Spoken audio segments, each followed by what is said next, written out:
Thank you sa sinigang. Yummy too. Tingnan ko, nag-taste test. May nagbigay na kapitbahay ng sinigang. Ito nakatayin kasi malapot. Ay ko, baka may cornstarch yan ha.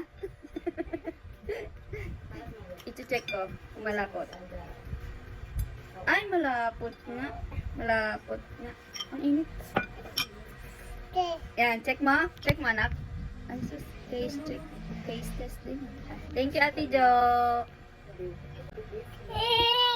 Ate Jo, walang inoki. Ay, char. Inoki mushroom. Masarap yun sa sinagang.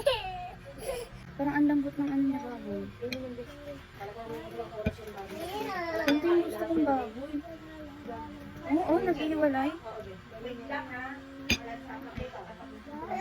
Ay, ito na si Miray muna mag-taste. Check. Nag-iwalay yung ano. Ayun na, yung mga taba. Ano, natuturo.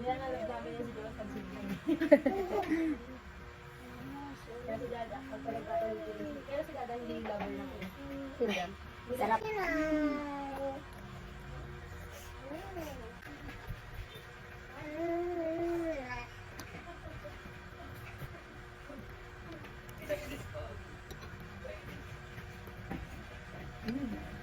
Kaya ka, boy?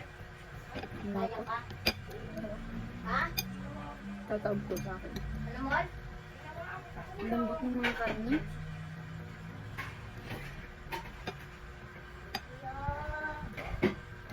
May malamig na tubig po. Dala kayo yellow ba? Kapay na ako ba? Diba?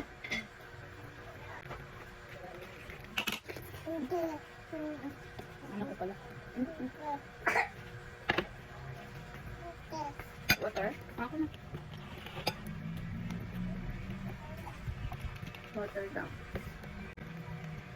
Oo. Magkama na. Shoutout po sa kinasalta. Ate! Ayan, gatas mo. Ate! Ano ito? Ay, shit. Kaya diba na? Ako na, mama na.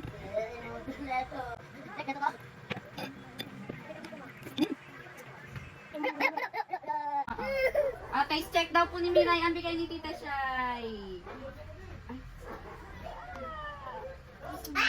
Sumilip. Dalawang papaya.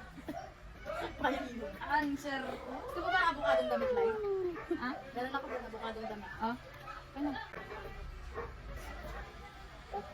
Ano siya? Chocolate. Parang ice cream yung cake. Uy, ang sarap! Ito daw. Alay mo iba. Taste check pa sila. Sarap ice cream cake! Galit na kasi Miray.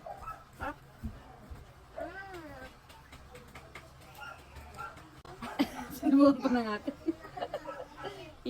As ito ang hipag. Ano ba hipag? Hindi pala ano yun. Pamangkin sa hipag. Tapos pinadalhan din ako ni Ate Che ng singkamas. Pinsan ko Ate Che. Pibalte. Singkamas with bagoong pan. Sarap. Opo, sarap maglihi sa Pinas. Ang dami kong rasyon. Dami namin mangga. Kasi hindi naman ako natataan sa mangga. Mga mga bata. Ayun, kalating mo ba? Sarap. Kalating timba yung mangga ng Indian mango. Anak, masalaksak siya ng dulo. Singkamas. Gusto ko ng rambutan. O kaya lansones. Meron na.